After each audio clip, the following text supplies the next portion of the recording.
Hey everyone, welcome back. My name is Lynn and welcome to my home and welcome to my kitchen. So we're going to be doing a recipe tonight that's from the Depression. I'm going to give you two versions of it. Both are with a bit of a twist and I hope you enjoy them. It's going to cost you pennies on the dollar. We're going to cook from our fridge, freezer, pantry. You're going to be able to pull from probably, I would say 99% of you would have these items in your home to make either version of this delicious meal for pennies on the dollar. We're saving money, we're stretching that budget, we're trying to make ends meet. Anybody that's on a fixed income, a low income, or just wants to save a few dollars. So come and join me and we'll make this recipe. But first, I want to share a story with you of dishes, blankets, DVDs, and more that might make your dinner even more special. So when my oldest son was a little guy, just a little guy, we were really broke. Like there was no money for anything. And we lived on boxed macaroni and cheese, probably 5 nights a week, sometimes maybe 3 or 4, but sometimes I'm embarrassed to say 5 nights a week, but that's all we could afford. So we would have breakfast, he would get free lunch at school, so he had a little variety, and then it was boxed macaroni and cheese during the week, and then the weekend we tried to do a little splurge. And you know, back then the macaroni and cheese was probably, I think, 21 cents a box. It's now about 43 cents a box if you get like a store brand. I'll put a picture up here. So maybe some of you are in that boat right now, like 43 cents a day is about all you can afford. Now, we're talking small family of 1, family of 2, 3 or 4 at the most, you know, in that range. So if you're a family of 1 box of macaroni and cheese could probably do you for 2 meals. And we're going to talk about some ways you can doctor that up a little. But if you got 2 meals out of it, you're talking about 20 cents a meal. Not too bad, but how boring is macaroni and cheese 5 nights a week? How can you take something budget friendly, you could be broke, poor, at poverty level, and say, this is all I have. I can't do this. I can't feed my kids. I can't feed my husband. I can't feed myself. It's too boring. Now, first of all, time out. It's for a season. This is not for eternity. That season was 30 years ago that I had to do this with my oldest son. He's now 35, married and having his first son. We no longer have boxed macaroni and cheese 5 nights a week. We might do this again because the way the cost of things are going. But here's some suggestions that I'm going to give you on how you can fix up your meal, make it a little bit more fun, and then I'm going to show you a budget, penny-friendly recipe done 2 ways, and I hope you enjoy it. So here we go. Now you can serve it on macaroni and cheese. You can have a little dessert here. You can have an apple on the side. Now nobody's going to be upset that you did it on a paper plate. You know, you use what you have, and there you go, and it is what it is. So the next night you got to change this up a little bit, right? Okay, so what can we do for that? Well, you can put it on one of your everyday plates. Again, you can add a dessert, a piece of fruit, or anything like that, or something on there. Now, if this is for yourself, you know, you can add whatever you'd like. Some crackers on the side, maybe a sliced pickle. Always loved chopsticks. So maybe you have a fun bowl like this and chopsticks. Can they eat macaroni and cheese with chopsticks? Absolutely. It's just like sticky rice. They could stab it. They could scoop it out with the chopsticks. What a fun night. We're going to have macaroni and cheese tonight, but tonight we are eating it with our chopsticks. Even a treat for myself. How fun would that be? Like tonight I'm going to eat the same old boring macaroni and cheese. Maybe I'm going to put it in here tonight with the chopsticks. Okay, so now we're up to day 3 and you've done 2 nights of macaroni and cheese and you're like, okay, possibly do now. Do you have any dishes at home that are like maybe your grandma's china? That's what I used to use. I had my wedding china and we would have a fancy, we called it a fancy schmancy dinner. And I would put like a lace tablecloth down and I would have a centerpiece. I would have maybe a candle on the table if it was a seasonal candle. I might have a centerpiece like this with some greenery and a candle going. And this was just me and my son because my husband worked 3 to 11. So it was just me and my son, and I bring out the fancy china and the lace tablecloth, all the things that you probably have already somewhere stashed in your home.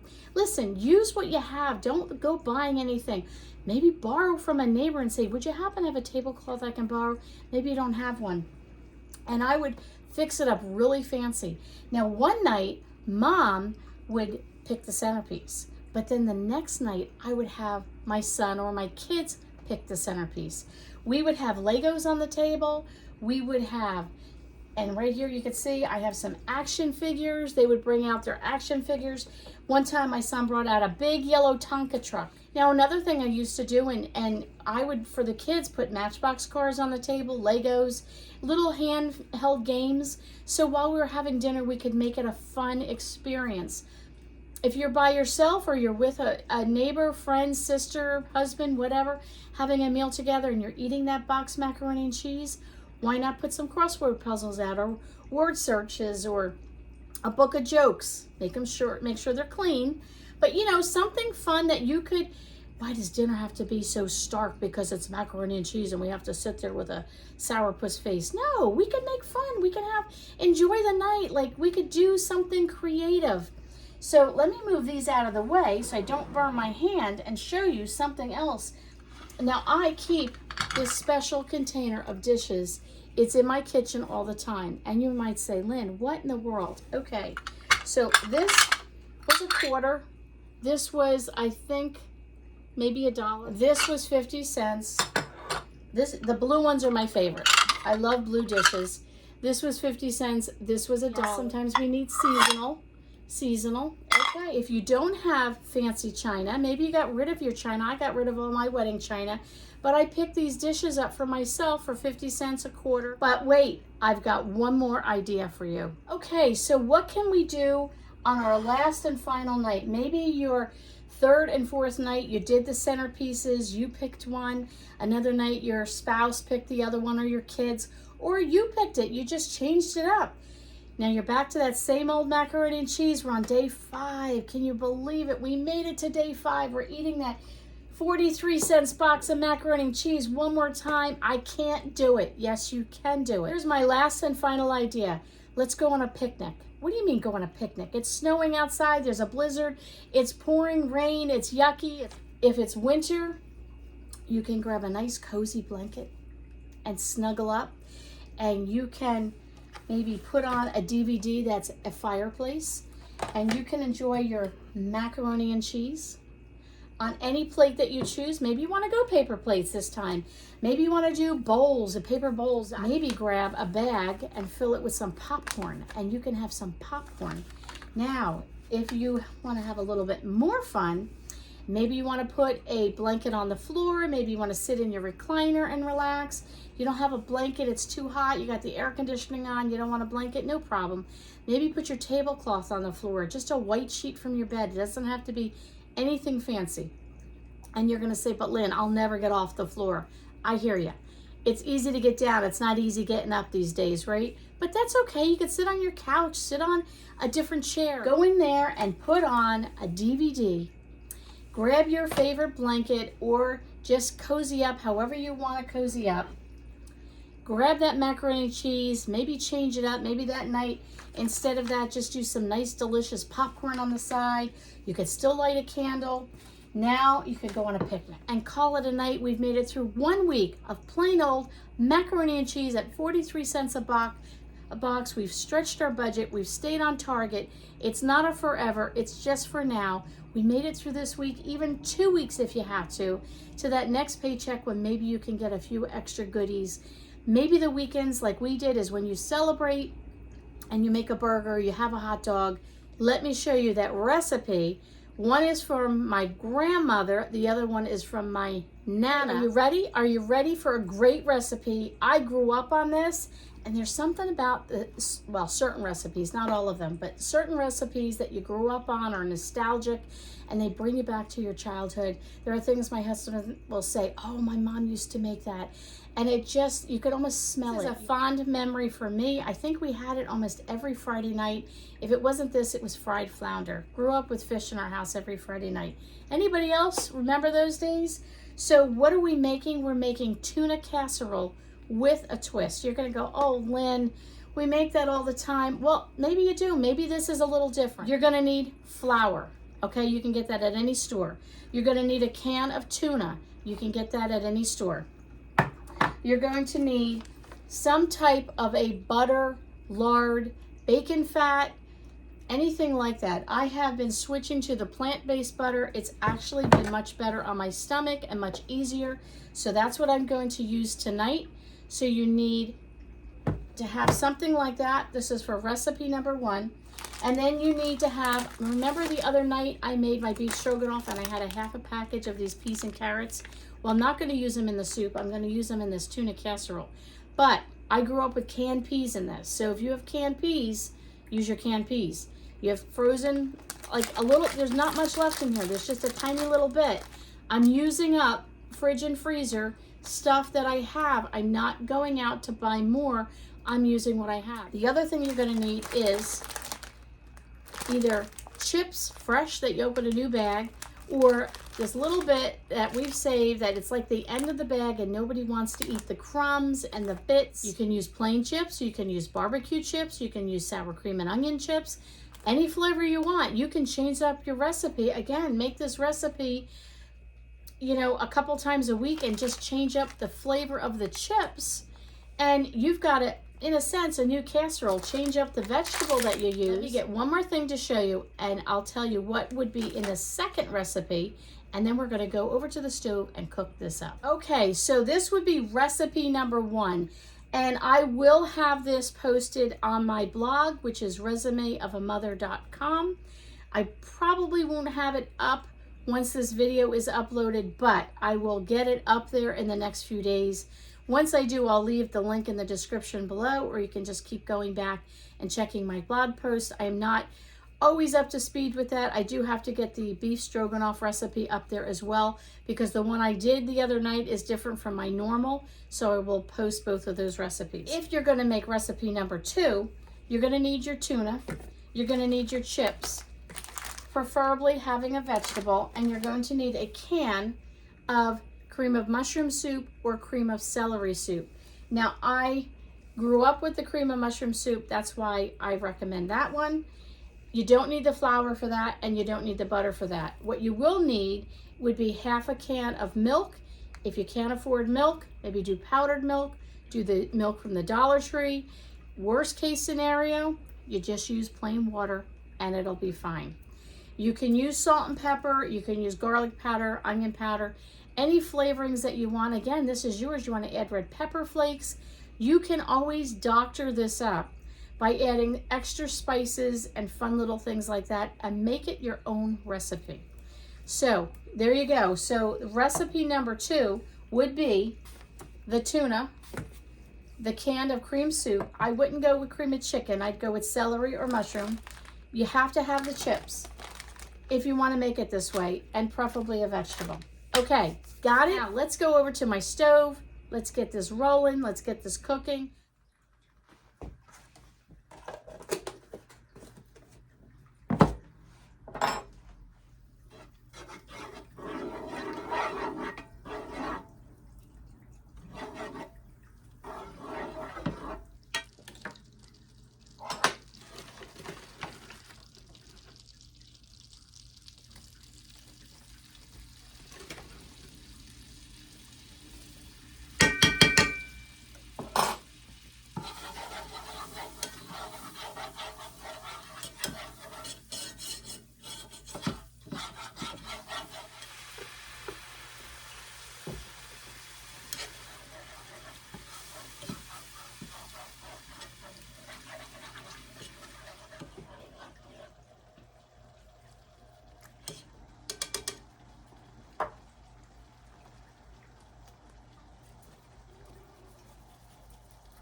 Now that it is in the oven, currently cooking up for about 10-12 minutes until it starts to bubble, that's when we'll go back, like I said, and put the chips on it. But how are we going to serve this? What do you serve it over? I grew up with plain old white bread. This is between you and me. My son, many of you know, has autism, and they get very finicky about the way they eat. So I called it a casserole. He goes, we don't eat casseroles. Oh, but he loves tuna. So we're going to take that macaroni and cheese that I had, and I'm going to put a slice of bread and butter on the side, and we're going to pour the casserole over top of the macaroni and cheese. I mentioned as we were cooking, if you decide to not go with the white roux, maybe you don't want to use the flour and the milk and all that, maybe it's too much work for you, you would do the same thing. You would open up your can of cream of mushroom soup, put it in here, and add half a can of water, half a can of milk, whatever kind of milk you wanted to use. Pour it in here, bring that up to a little bit of a warm simmer, add your tuna, add your veggies, and put it in a casserole dish in the oven for the same thing, about 10-12 minutes, depending on your oven. You just want it to get warm and bubbly. Then you're going to take this bag of chips and you're going to crush it. You can get all your energy. Like, you don't want big pieces. You want them really, really tiny, like crushed chips. You hear that nice big crunch? We're going to crush up our chips, and I'm going to come back. I'm going to pour this right over the top of my casserole. Like another 10 minutes so the top of those chips get nice brown and crispy. We're going to serve up dinner. I'll bring you back in a minute and show you what my meal looks like. So we are back. Thanks so much for joining me tonight. Thanks so much for coming over, sharing a cup of coffee, and chatting with me in my kitchen. So remember, this is between you and me. This is the one that I put on top of the macaroni and cheese. Does that not look absolutely delicious with a slice of bread? And many of you, I know, will know what a penguin biscuit is. And this is not only a penguin biscuit, but it is our favorite orange penguin. So my son flips over those. So if I put a treat like that on his plate, all of a sudden he knows Mom sprinkled a little extra TLC on his meal, and he will enjoy his over that macaroni and cheese that we're going now, day 6 with macaroni and cheese, but we doctored it up. For myself and my husband, we are going to have ours on just plain old white bread, using up what we have. My loaf of bread is getting a little old over here. I've got to use it up. There we go. We'll use some for toast tomorrow. Maybe make some French toast, and then it's time for a new loaf of bread right over some. So we too, on a Friday night, are going to get a treat on the side of our plate. We're going to watch a movie in our living room. We're going to watch Star Trek, have our dinner, have a treat, and we're going to do all those principles that I've just taught you. Okay, guys, I hope you enjoyed this video. Please like, comment, and subscribe, and don't forget to come back and visit me again when we do some more of this practical refrigerator pantry cooking.